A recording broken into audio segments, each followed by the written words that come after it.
He thought he was marrying a stranger hidden behind a veil, cold, distant, and arranged by legacy.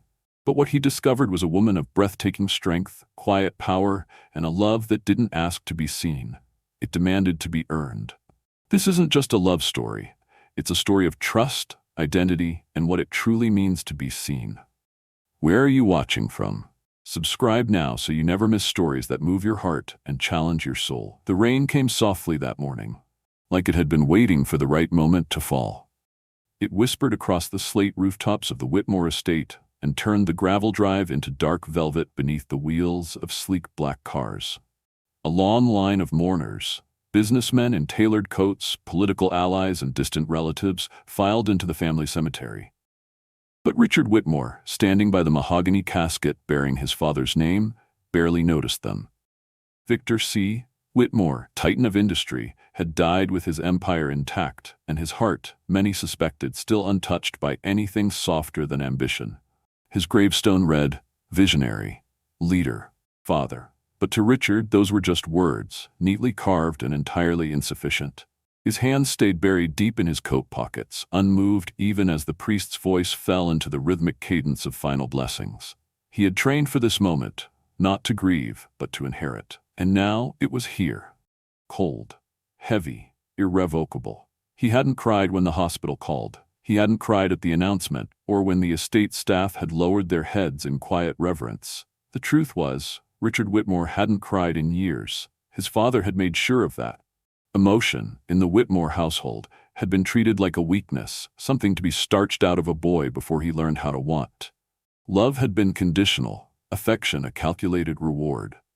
Victor had raised Richard like an asset, not a son, honed him to take the throne, not to question the loneliness of it. The funeral ended. The umbrellas closed. People drifted back to their cars, murmuring condolences and promises of continued partnership. Richard stayed behind, watching as the cemetery crew began lowering the coffin into the ground, the sound of wet ropes creaking like tired breaths. His mother, Miriam, appeared beside him, her gloved hand looping gently through his arm. "He would have wanted you to stand tall," she said. "I am standing," Richard replied, voice low and even. She gave a slight nod, but didn't push further. She knew the walls her husband had built, brick by cold brick, around their only son.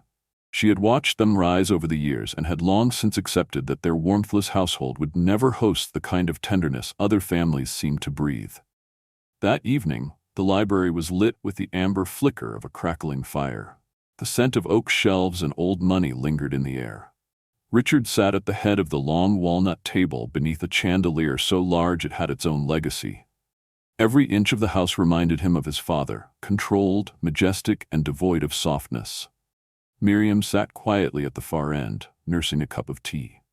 The family solicitor, Mr. Harold Denton, an aging man with a cane and spectacles that magnified his watery eyes, cleared his throat and opened a leather-bound folio.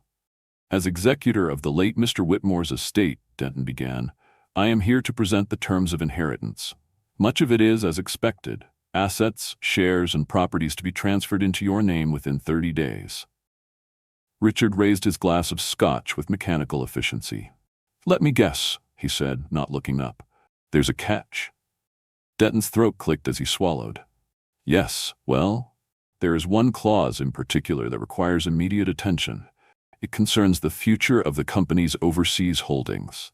"Of course it does," Richard muttered. "Your father entered into a memorandum of understanding 5 years ago with the Duran Group, a multinational consortium with holdings in East and Central Africa. They've supported several of Whitmore's most lucrative energy contracts. I know who they are."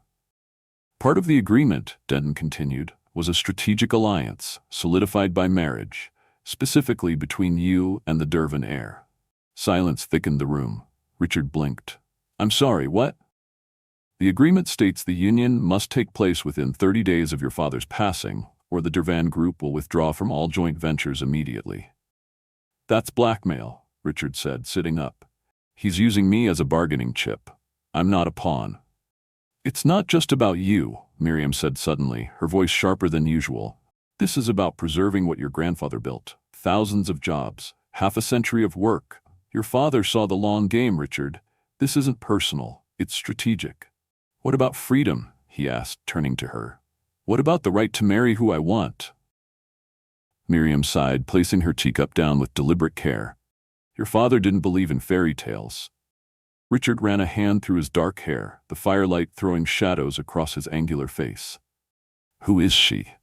Her name is Alina Dervan, Denton replied. She's 29, the daughter of the late Marcus Dervan, raised under the guidance of Ambassador Mako Dervan, her uncle. She is the designated heir to the Dervan legacy. I've never even met her. You will, Denton said, glancing at his watch. Tomorrow at noon, she and her uncle will arrive for a formal introduction. Richard stood suddenly, pacing toward the fire. He arranged everything, he said, more to himself than anyone else. Even in death, he's still pulling the strings. No, Miriam said softly behind him. He arranged a future. What you do with it is now your choice. But it didn't feel like a choice. It felt like a trap. That night, Richard wandered the east wing of the estate, his footsteps echoing across polished floors. The portraits on the walls, Whitmores of generations past, watched him with cold, painted eyes. Men who had built empires, who had bled others dry to protect their dynasties. Was he just another in the line? Or could he be something different? He barely slept. When morning came, it brought with it a sky the color of pewter and a tension that buzzed in the air like electricity. The household staff prepared the reception parlor with military precision. Silver polished, flowers arranged, imported tea selected, everything immaculate. At precisely noon, the black sedan pulled into the drive. Richard watched from the window. First emerged Ambassador Mako Dervan, broad-shouldered, dignified, wearing a tailored traditional robe. Then came the woman, tall, draped in deep emerald green, her face entirely veiled in black chiffon. She moved like mist, silent, controlled, composed. He met them in the drawing room. The pleasantries were exchanged. Her voice was calm, precise, distant. She spoke only when spoken to. Not once did she lift the veil. Not once did she flinch. When Ambassador Dervan handed over a carved ebony engagement pendant, Richard accepted it stiffly, feeling like a ghost inside his own skin. After they left, he stood in the same spot for minutes, staring at the door, the pendant heavy in his palm. This wasn't a fairy tale. It wasn't even a choice. It was the beginning of something he couldn't name, something that felt both ancient and unbreakable. And whether it would destroy him or reveal him, he had no idea. But the clock was ticking, and the marriage would happen. In 10 days. The sun had not yet broken through the morning clouds when the second car arrived at the Whitmore estate. It slid to a stop in front of the main house with the same graceful precision that seemed to follow the Dervan family in all things. Richard stood by the window in his study, arms folded, watching the vehicle idle for a breath before the driver stepped out and opened the door. First came the ambassador again, Mako Dervan, stately in his embroidered blue robe, his hands folded behind his back. He moved with the calm assurance of a man who had spent his life navigating complex negotiations and high-stakes diplomacy. But it was the second figure who captured Richard's attention. She emerged slowly, deliberately.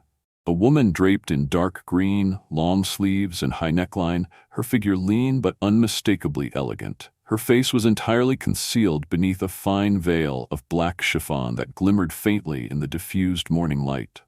Not even a glimpse of her jaw, her cheek, her expression. She stood for a moment, unmoving, as if letting the air settle around her. Then she followed her uncle into the house, soundless as a shadow. Richard felt the tension knot tighter in his chest. He wasn't sure what he had expected. Some dramatic entrance, maybe some pleading, some vulnerability he could latch onto and use as armor against what felt like a personal betrayal. But there was none of that. Just silence, just stillness. In the drawing room, he greeted them with the bare minimum of civility. Alina sat across from him, hands resting lightly in her lap, her posture flawless. Her voice, when she spoke, was measured and soft, each word enunciated with quiet authority. But she did not offer small talk. She answered only when addressed, her tone neutral, her presence strangely formidable. "So," Richard said at one point, unable to resist the urge to prod, "this is how you've chosen to begin a marriage, without even showing your face." Alina tilted her head slightly, the veil shifting like smoke. "It is my choice," she said simply. "Not a punishment, not a secret."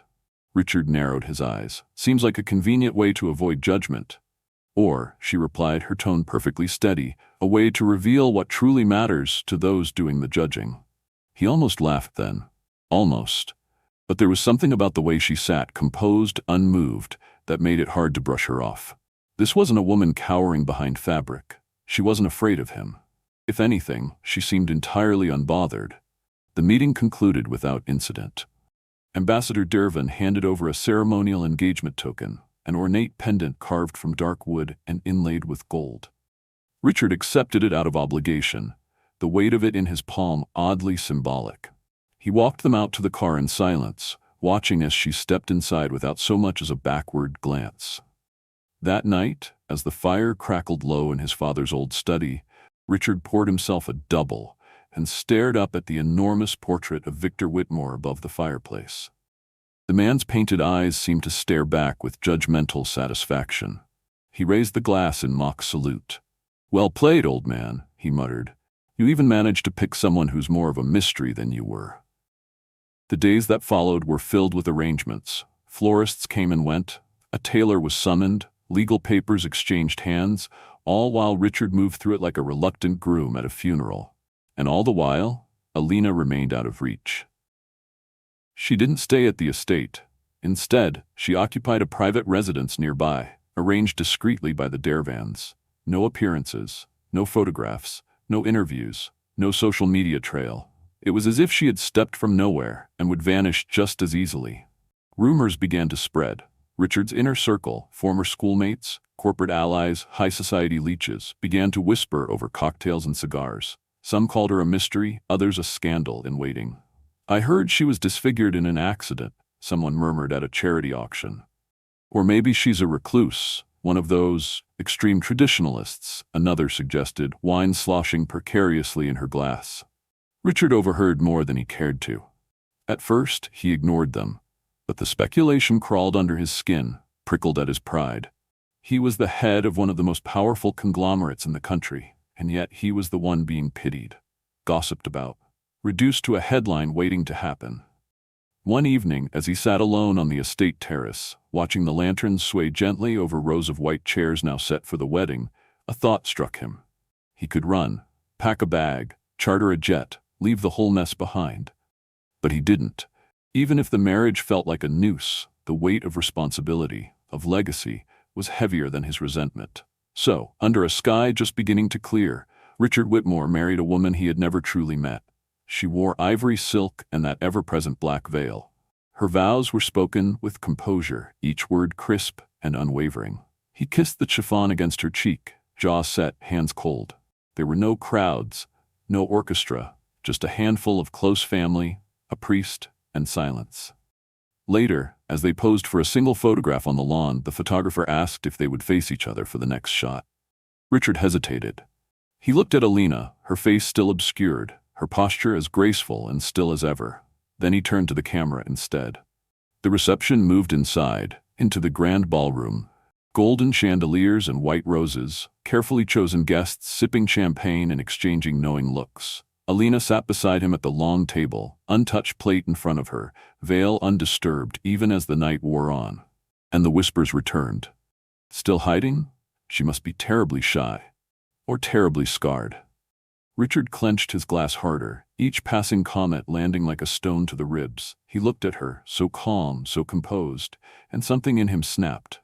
After dessert, he leaned toward her, low and bitter. "Are you going to wear that forever? Or is this just part of the act?" She turned slightly, her eyes visible through the sheer fabric, steady and unreadable. "Until I'm ready," he scoffed. "Ready for what? To reveal whatever secret you're hiding? Or are you just enjoying this little performance?" She placed her napkin down with precision, her voice barely above a whisper but sharp enough to slice through the noise. "This isn't a performance, Richard, and I'm not hiding anything that should matter to you. Or to them." He leaned in. "I'm the one standing beside the bride no one can see. Do you have any idea what that feels like?" Her reply came without hesitation. "If their opinions matter more to you than I do, perhaps you should ask yourself what this marriage is really about." The words landed heavier than he expected. She turned away, serene as ever, while he sat in stunned silence, staring into his untouched glass of scotch. That night, they slept in separate wings of the estate, two strangers bound by legacy, and a silence that was no longer neutral. It had weight, direction. Something had shifted, and Richard, for the first time since agreeing to the arrangement, wasn't sure he was the one in control anymore. The day of the wedding arrived with eerie stillness, as if even the wind had paused in contemplation. A veil of mist clung to the grounds of the Whitmore estate, blurring the rows of white chairs set on the southern lawn. The air held the hush of something inevitable, the weight of a moment too rehearsed to feel real. Staff moved in quiet choreography, arranging place cards and lanterns, their voices hushed, eyes avoiding Richard's as he passed through the corridors like a man on his way to sentencing. In his room, he stood before the mirror adjusting a cufflink he didn't care about. The reflection staring back wore a finely tailored suit and a face carved of restraint, clean-shaven, sharp-jawed, and expressionless. A man performing a role he had no lines for. A knock came at the door. It was Miriam. "They're ready," she said. "Of course they are," he muttered. She hesitated, her eyes flickering with something that could have been sympathy. Or maybe it was regret. "You don't have to like it, Richard. You just have to get through it." He didn't answer.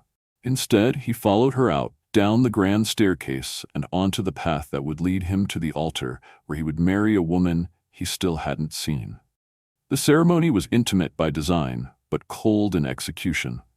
A dozen chairs were filled with selected members of the board, a handful of family members, and a priest whose presence felt more contractual than spiritual. No music played.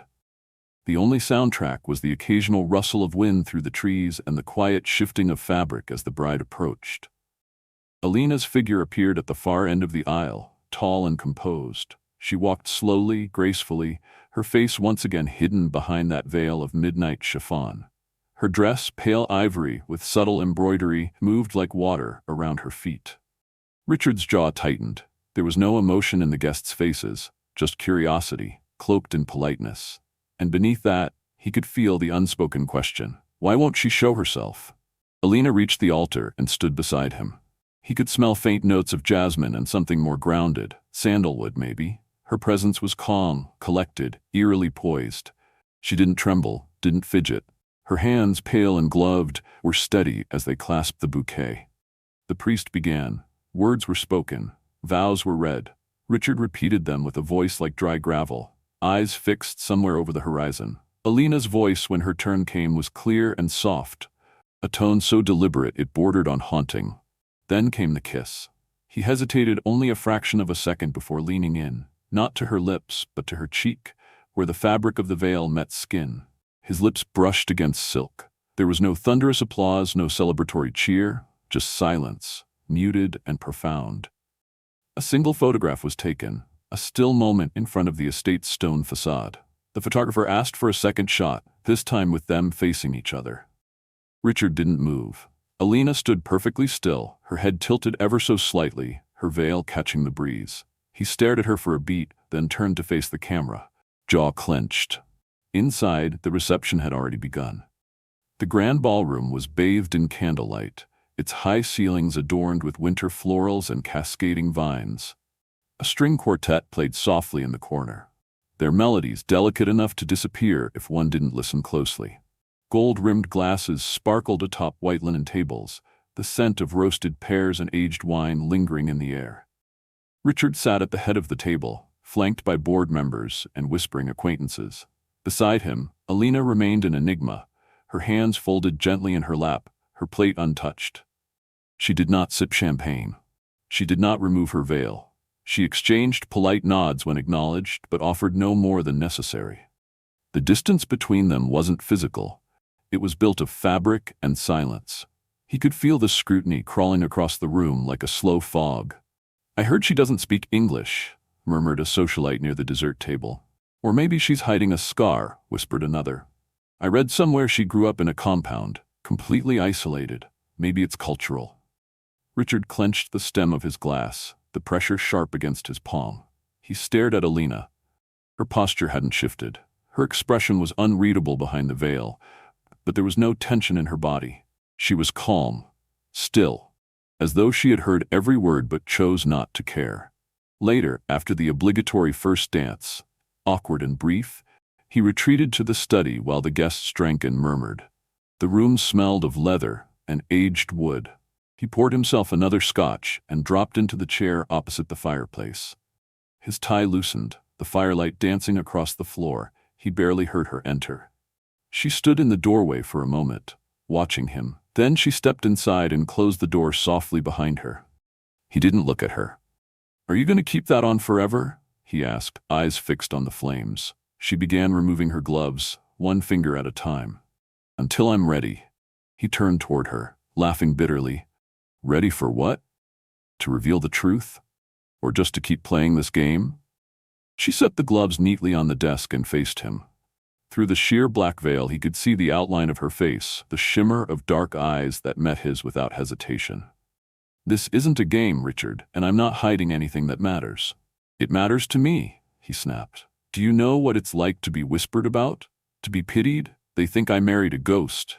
Her head tilted, not with anger, but with something closer to patience. "If their opinions matter more than understanding who I am, then perhaps you married the wrong person." He stared at her. Words rose in his throat and died there. She turned, unclasped her necklace, and placed it beside her gloves.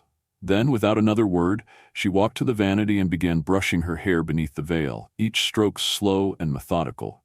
Richard downed his drink, the burn doing nothing to dull the ache in his chest. Frustration, confusion, and something else, something dangerous, curiosity. That night, they slept on opposite sides of the suite, separated not just by space, but by everything unsaid. The silence between them didn't roar. It pulsed. And in that stillness, Richard realized something unsettling. She wasn't weak. She wasn't hiding. She was waiting. And he wasn't sure whether he feared what he'd see when the veil finally came off, or what it would mean if he never saw it at all. The days after the wedding unfolded like a well-oiled machine, each moment predictable, routine, perfectly choreographed.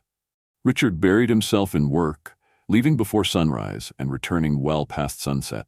The estate, now technically shared with Alina, remained a place of echoes and curated distance. He took his meals alone in the west parlor. She remained in the east wing, as if the mansion had silently agreed to accommodate their mutual detachment. They didn't fight. They didn't speak much at all. And yet something had begun to shift. It started small, almost invisible. One morning, Richard noticed the housekeeper, Mrs. Talbot, who had worked in the estate for over 20 years, was humming as she moved through the halls. She never hummed. The flowers in the reception parlor, long neglected and replaced weekly with mechanical efficiency, were now replaced every 3 days and arranged with a personal touch he hadn't seen in years. The kitchen, once chaotic under a rotating staff, now ran like a 5-star hotel. Meals on time, flavors balanced, nothing wasted. He hadn't ordered any of it. Then he saw her, Alina, speaking quietly with the gardener just beyond the library windows. She held a clipboard. She was pointing toward the southern beds, gesturing to spacing and shade, her tone soft but firm. The gardener, a grizzled man with more years behind him than ahead, nodded solemnly as she spoke. Not out of politeness, out of respect. Richard didn't interrupt. He stood there, just out of sight, watching the ease with which she moved through the estate, through people's lives, not as a guest, but as a force. That evening, while reviewing a particularly thorny merger proposal in the study, Richard found himself stuck. The document was tight, too tight. Somewhere, hidden between the legal jargon and international trade clauses, something felt off. He leaned back, rubbing his eyes, and muttered a curse under his breath. "I can help," came a voice. He turned sharply. Alina stood in the doorway, holding a closed book in one hand. Her dress was simple, midnight blue. Her veil, thinner than usual, drifted gently as she stepped into the room. "This isn't your area," he said, not unkindly but guarded, "unless you're secretly a corporate lawyer." She didn't flinch. Instead, she walked to the desk and pointed to a section of the contract. "It's not the numbers. It's the phrasing. This line, subject to discretion, gives the opposing side too much room to maneuver. That's why they're hesitating." He looked down. She was right. He didn't respond immediately, just stared at her fingers, gloved in satin, resting near the edge of the desk. "How do you know that?" he asked, softer this time. "I read," she said simply. Then, without waiting for acknowledgement, she stepped back, turned, and left the room. He watched the door after she was gone. A strange, unfamiliar sensation had crept into his chest. Not discomfort, not even irritation. It was intrigue. The next morning, the merger team received his revisions. The deal moved forward within 48 hours. He didn't thank her. Not yet, but he remembered. From then on, he noticed more. She spoke to the staff in calm, measured tones. She asked about their families. She checked on delivery schedules. When the cook forgot an allergy note for a visiting guest, Alina quietly corrected the menu before Richard ever noticed. No grand speeches, no claiming credit, just quiet, precise motion. And the staff changed, not in who they were, but in how they moved, how they stood. The estate began to hum, not the sterile buzz of efficiency, but the rhythm of a place beginning to breathe again. And still, she wore the veil. Even as her influence grew, even as her presence became more felt than seen, the fabric between them remained. It floated like a question neither of them had yet asked aloud. One afternoon, while passing the upstairs corridor, he saw her again, this time speaking to Mrs. Talbot. She was holding a small list, reviewing pantry stock and linen rotation schedules. Talbot, a woman notorious for her rigid pride, was nodding attentively. When she noticed Richard, Alina merely inclined her head. He nodded back briefly, then walked on. That evening, he found himself sitting in the east garden alone, glass of whiskey in hand. The air smelled of earth and mint. He didn't know what he was waiting for. Maybe nothing. Maybe her. But she didn't come. And somehow, that disappointment lingered longer than he expected. Later that week, he returned from a brutal board meeting, his mind thick with frustration. A funding proposal had collapsed. 2 directors had threatened to withhold support. He threw his briefcase onto the study couch and opened the folder again, scanning through a sea of red line edits and counterpoints. "May I?" she asked. He looked up. She was already walking in. "I had a copy sent to my suite," she said. "I didn't ask anyone to do that." "I know. I did." She stood across from him and opened the revised document. "You're framing the proposal from a position of control. Try presenting it as a shared investment. Change the language. Use partnership phrases. Highlight mutual benefit." He blinked. "That simple?" "Sometimes," she said, "people just want to be seen as equals." Her voice wasn't just intelligent, it was strategic, deliberate. He'd spent years working with some of the brightest minds in global finance, but none had read through him or the document so cleanly. "You're not what I expected," he said quietly. "I hope not," she replied. The next morning, her suggestions were implemented. The directors reversed their stance within 72 hours. After that, Richard began requesting her presence in late-night review sessions. Not formally, not with ceremony, but with a nod, a folded document, a quiet invitation. She came every time. Sometimes they spoke about the files. Other times they drifted into silence, shared space without needing to fill it. He noticed how she arranged fresh flowers in a vase near the main hall. How she left tea on his desk after long meetings. How she laughed, rarely but sincerely, when the butler made dry observations about the eccentricities of the guests. The distance between them didn't vanish, but it narrowed. And for the first time, he stopped wondering what she was hiding. Instead, he began to wonder what he'd missed. One night, he stood outside her sitting room for nearly a full minute. His hand hovered near the door. He never knocked. Back in his suite, he lay awake, staring at the ceiling.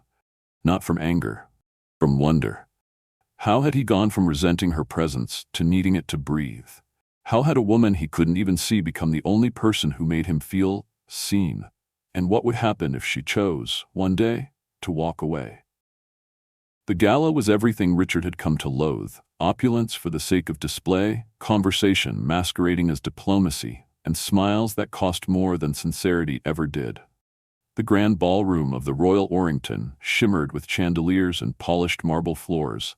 Crystal glasses chimed like rehearsed laughter, and beneath it all, the city's elite slithered from cluster to cluster, whispering behind their clutches of champagne and cocktail napkins. It was the first public appearance of the newlywed Whitmores, and the crowd, ravenous for gossip, had come well-fed with assumptions. Richard stood near the bar, a whiskey in hand, dressed in a classic black tuxedo that fit too well to be comfortable. His eyes scanned the room not out of interest, but out of instinct. These were his people, supposedly, CEOs, diplomats, aristocrats. Yet, he had never felt more alien among them.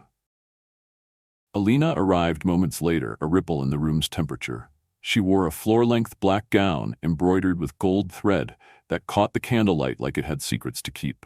Her veil was sheer, delicate, pinned with a brooch at the shoulder that gleamed like a private emblem. Though her face remained partially concealed, her presence was undeniable. She moved with grace that didn't demand space, but it was given to her anyway. Conversations dulled, heads turned. Some stared with fascination, others with confusion, a few with disdain. She joined Richard at his side silently, slipping her hand lightly around his arm, as though she'd always belonged there. He leaned slightly toward her without thinking. "You don't have to do this," he said under his breath. "I do," she answered quietly. "If I'm to walk beside you in private, I must stand beside you in public." The crowd watched. They whispered. Still hiding, some murmured. "Maybe she doesn't even speak English. Maybe she's not allowed to." Richard's jaw tensed. He gripped his glass tighter. Then came Lord Ashcroft. A longtime ally of his father's, Ashcroft was old money with a sharper tongue than most realized. He took the stage for the keynote with practiced arrogance, beginning with pleasantries and praise for legacy building and philanthropy. But within minutes, the speech took a sharp turn, one so subtle it was almost charming. Almost. "In times like these," Ashcroft said, glancing toward Richard's table, "we must not mistake novelty for progress. Not every union forged in haste is forged in wisdom, and not every mask conceals a noble purpose." Laughter trickled through the crowd. Not loud, but sharp, calculated. Richard felt it like a slap. Alina didn't move. Ashcroft continued, his voice calm and lined with condescension. "We live in an age where optics outweigh substance, where alliances are more theatrical than strategic, and where perhaps some traditions, like seeing the face of your bride, are worth preserving." A hush fell. Richard stood. Slowly. The silence that followed was total. Every gaze turned. He crossed the floor with deliberate steps, not rushed, but carrying the weight of something about to break. "I wasn't aware," he said calmly, "that the purpose of this evening was to insult my wife under the pretense of tradition." Ashcroft blinked, flustered. "I merely meant to reflect on—" "No," Richard cut in, his voice now sharper. "You meant to belittle a woman you don't understand, using your father's name like a license for cruelty." Gasps followed. But Richard wasn't done. "My wife," he said, turning to the crowd, "has conducted herself with more integrity, intelligence, and dignity than anyone in this room, including myself. If the way she presents herself makes you uncomfortable, I suggest you ask why that is." He paused. "Let it land. Her veil," he continued, "is not a wall, it's a mirror. And if you see something in it that offends you, maybe it's your own reflection you fear." He turned, extended his hand toward Alina. "Shall we?" She rose without hesitation, placed her hand in his, and together they walked out. The murmurs followed them. Headlines followed the murmurs. The next morning, the press exploded. Clips of Richard's speech spread like wildfire. Billionaire defends veiled wife in explosive gala rebuttal. Richard Whitmore confronts aristocracy in defense of mystery bride. Op-eds debated the symbolism of Alina's veil, some calling it a powerful feminist statement, others calling it outdated, secretive, theatrical. Richard ignored it all. Back at the estate, he collapsed into the study chair, his head throbbing with the weight of what he'd said and what it might cost. He expected Alina to be furious, or at the very least, coolly disapproving of the spectacle. Instead, she sat across from him in silence, legs crossed, fingers laced together in her lap. "You didn't have to do that," she said finally. "I did," he replied, rubbing his temples. "I couldn't let him, not after everything you've done. You carry yourself with grace and strength," and he trailed off. She watched him a moment. Then, softly, "I've endured worse." "That doesn't mean you should have to." A log cracked in the fireplace. The silence between them softened. "I didn't know if you'd be angry," he admitted, "for making a scene." "I was surprised," she said, "but not angry." He met her gaze through the veil. "I couldn't let them speak about you like that, not when you've done nothing but make this place better, me better." Her hands stilled. Her voice came quieter than before. "It mattered." "What did?" "That you saw me. Not my face. Not the rumors. Me." He nodded slowly. "I don't know everything about you, Alina. I probably never will. But I know enough now to understand what the world tries to reduce you to. and how wrong they are. She took a breath. Then, after a pause, "And now maybe you understand why I wear it." He did, finally. "It's not hiding," she said. "It's choosing." He nodded again. "Then I'll wait until you choose to show me more." They sat there in quiet for a long time, the space between them no longer echoing with judgment or fear, but something gentler. Earnest. Outside, the wind rustled the golden leaves, scattering them across the lawn like embers from a slow-burning fire. Inside, they remained, two people who had once been strangers in an arrangement, now bound by something more dangerous: mutual respect, and perhaps, just perhaps, the first spark of something deeper. The fallout from the gala was swift, relentless, and impossible to ignore. For days, Richard couldn't step into his office without a new headline being slid discreetly onto his desk: "The Woman Behind the Veil, Cultural Statement or Corporate Smokescreen." Whitmore's Silent Bride sparks international debate. Beauty or mystery? Why everyone's talking about Alina Whitmore. And yet, inside the walls of the estate, everything was changing in quiet, profound ways. Since the night Richard stood up for her, something between them had begun to take root, deeper than diplomacy, quieter than passion, but far more enduring. They moved differently around each other now, no longer like strangers performing a ritual, but like two people finally aware of the rhythm in the other's presence. She had never thanked him for the speech. She didn't have to. He saw it in the way she looked at him across the breakfast table. Still wearing her veil, yes, but with softened eyes, her posture more at ease. She had begun speaking more freely, offering her thoughts during casual meals, making dry observations that occasionally coaxed a half-smile from Richard. They weren't sharing a life yet, not entirely, but they had started to share the space between breaths. And with that shift came change outside of their relationship too. When the Delmore partnership, the cornerstone of the Whitmore Group's upcoming expansion, began to falter due to cultural misunderstandings and wording disputes, Richard found himself pacing the library well past midnight. Contracts had been reviewed, lawyers looped in, and yet Delmore's legal team remained cold and non-committal. "We're losing them," he told Alina, poring over the latest update at the dining room table. She sat across from him, her fingers tracing the rim of a water glass, veil drifting slightly with her breath. "Why don't you invite them here?" He blinked. "To the estate?" "Yes," she said. "Not a boardroom, not a hotel. Invite them into your world. Let them see who you are without the armor of quarterly projections." "They don't care who I am." "Then show them why they should." He stared at her, not at her veil, at her eyes, steady, unreadable, and yet more real to him now than most of the faces he dealt with daily. The next day, invitations went out. Alina planned everything. In 3 days, the greenhouse atrium of the estate was transformed into a dining space bathed in warm lanterns and autumn foliage. Long tables were adorned with linens of deep rust and ivory, accented with low arrangements of berries, eucalyptus, and golden flatware. A menu was curated combining French cuisine with dishes inspired by the Dervin family's heritage. Elegant, thoughtful, and precise.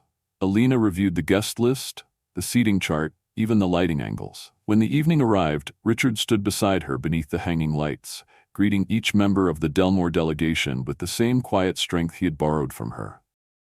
Alina never stepped back, only beside. She wasn't introduced by title. She was simply my wife and partner.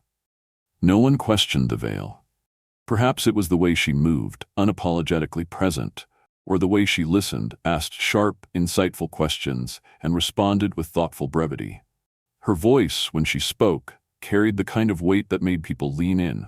She remembered names, referenced past meetings, and weaved connections between guests like she'd spent her entire life navigating social terrain.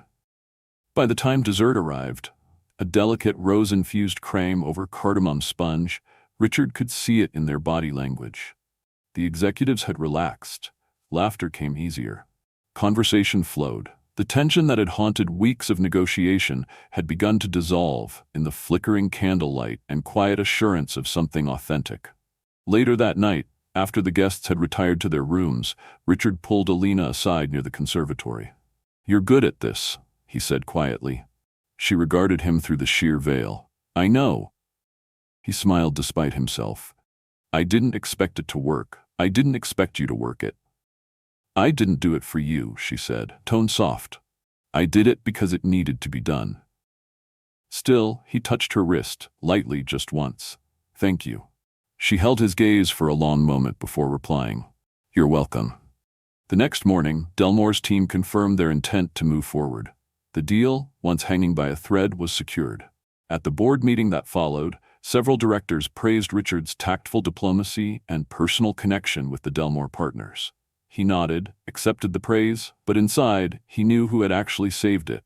That night, he found her in the library, reading by the tall windows as rain tapped gently against the glass. I owe you more than thanks, he said. She closed the book slowly. You owe me nothing. That's not true, he said, stepping closer. You saved something I couldn't. She looked up. It was ours to save. He sank into the chair across from her, tired but no longer burdened. Why did you do it, Alina? Why care so much about a deal that doesn't personally benefit you? She considered his question for a moment. Because it's not just a deal. It's a foundation, and foundations are only as strong as the people willing to protect them. He watched her, something warm settling beneath his ribs. Then maybe I've misjudged you. She tilted her head slightly. Maybe. A long silence stretched between them. Not uncomfortable, simply full. Would you, he started, the words catching. Would you stay a while? Talk with me? She didn't move at first. Then slowly she nodded.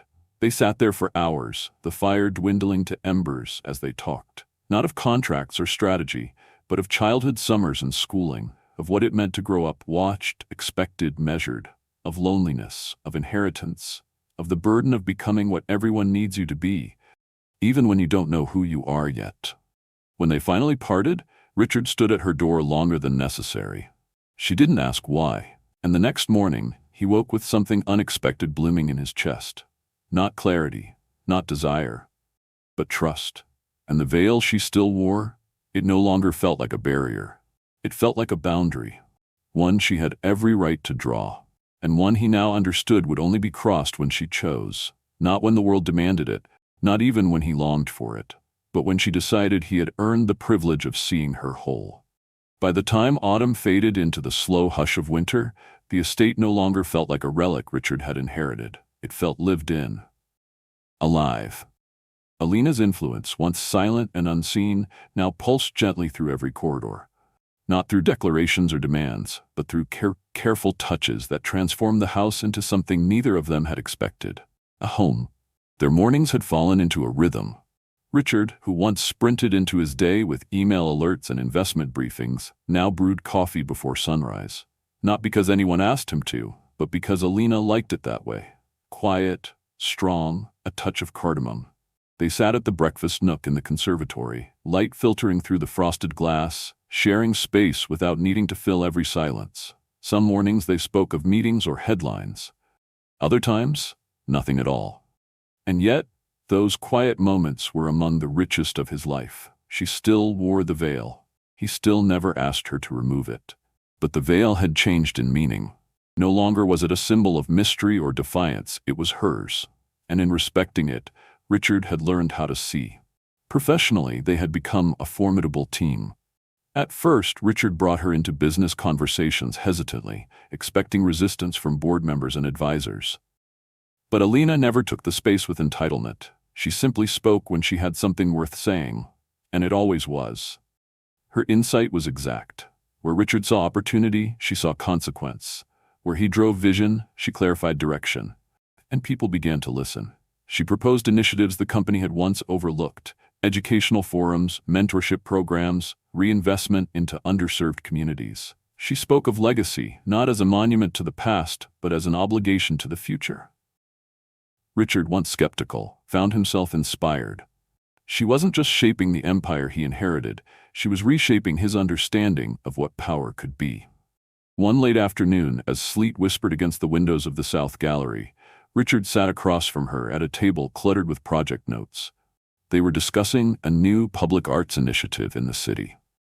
He was leaning toward placing it downtown, near the financial district, high visibility, corporate alignment. Alina shook her head gently. It's safe, she said, but forgettable. That part of the city already has influence, access. If we want to shift perception, put it where no one expects it, in the neighborhoods that never get to see themselves reflected in beauty.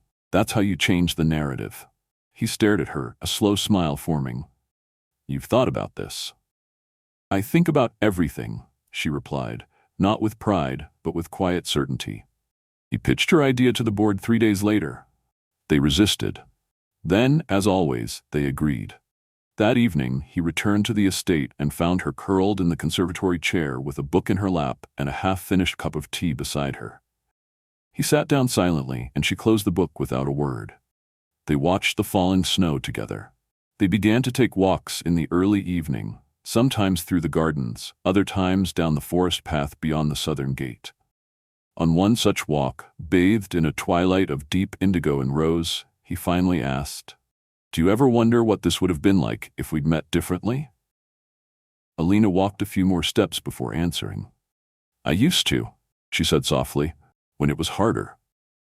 And now," she paused, "now I think about what it's becoming." He looked at her, heart tightening with something too new to name. "And what do you see?" he asked. She turned slightly toward him, her eyes catching the last of the fading light. "Something worth tending." There were moments Richard ached to see her face, not out of impatience but out of intimacy. He had come to read her well, the inflection in her voice, the way her shoulders moved when she was amused, the way she turned her head when she was considering something deeply. But still, part of him wondered, not about her beauty, he no longer questioned that, but about closeness, what it would mean to be truly, completely seen by her in return. One night, they sat together in the library, reviewing proposals for a new sustainability partnership. He leaned back, weary but comfortable, watching her as she read. "I know I said I'd wait," he said quietly, "and I meant it, but I want you to know, I'm not waiting because I need to be convinced of anything." She looked up slowly, closing the folder in her lap. "I see you," he continued, voice low. "Maybe not in the way the world wants, but I do. I trust you, Alina.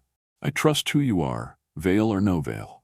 She didn't answer at first. Then gently, she reached across the table and placed her hand over his. "I know," she said. "That's why I'm almost ready." The estate was soon abuzz with preparations for a winter gala, a celebration of the success of the education fund she had helped build from the ground up. Richard insisted she be honored for it. She declined. "Let the work be seen before the woman," she said. "It's not time." He didn't press. But on the night of the gala, as Richard stood at the foot of the grand staircase, greeting guests and navigating small talk with weary poise, something shifted in the room. There was a hush, soft but immediate. Heads turned. There, at the top of the stairs, stood Alina. For the first time, she wore no veil. Her gown was deep emerald, understated but elegant, cinched perfectly at the waist and falling like liquid silk. Her skin was luminous, her features composed, high cheekbones, strong brow, a mouth neither smiling nor cold but poised. But it was her eyes that held the room, steady, gray, unshaken. She descended the stairs with the grace of someone not revealing herself but claiming herself. When she reached him, Richard whispered, "Why now?" She met his gaze. "Because it's time." Later, beneath the warm lights of the ballroom, she addressed the room, clear, deliberate, unwavering. "I know many of you have wondered why I chose to conceal my face," she said. "Some assumed it was shame, or secrecy, or fear. But the truth is simpler. I wanted to be seen, not for how I look, but for what I build, for what I stand for." The room was silent, not from discomfort but reverence. "In a world that rushes to judge what it sees," she continued, "I chose a different kind of introduction. And tonight, I thank those who took the time to look deeper." Richard stepped beside her then, eyes never leaving hers. "I see you," he said quietly. "I always have." And the rest of the night unfolded not like a coronation, but a homecoming. She moved through the ballroom with quiet confidence, stopping to speak with guests who once whispered about her, now watching with admiration. They weren't applauding her beauty. They were respecting her strength. Later that evening, they stood on the terrace overlooking the frost-laced garden. "You were right," Richard said, his voice soft against the winter air. "They needed to see the work first." She leaned gently against his shoulder. "And now," she replied, "they'll see everything else." He kissed her temple. There was no veil between them, only snow falling softly in the quiet night. And the beginning of something undeniable, something they had built not from expectation, but from choice. Not from spectacle, but from understanding. Not a marriage arranged, a marriage earned. Thank you so much for staying with us until the very end of this story. If you're still here, it means something in this tale resonated with you, and for that, we're truly grateful. This story wasn't just about a marriage. It was about patience, dignity, and the courage to let someone unfold at their own pace. In a world obsessed with appearances, Alina reminded us that true connection doesn't come from what's seen, but from what's understood. And Richard, he showed us that love, when rooted in respect, can grow in even the most unexpected places. So here's a question for you. Where are you watching from? We'd love to know. If stories like this move you, if you believe in the power of slow-burn love, quiet strength, and emotional truth, then don't forget to subscribe. Your support helps us keep sharing meaningful stories like this one. Turn on notifications so you never miss the next chapter. Until then, thank you for being part of this journey. We'll see you in the next video.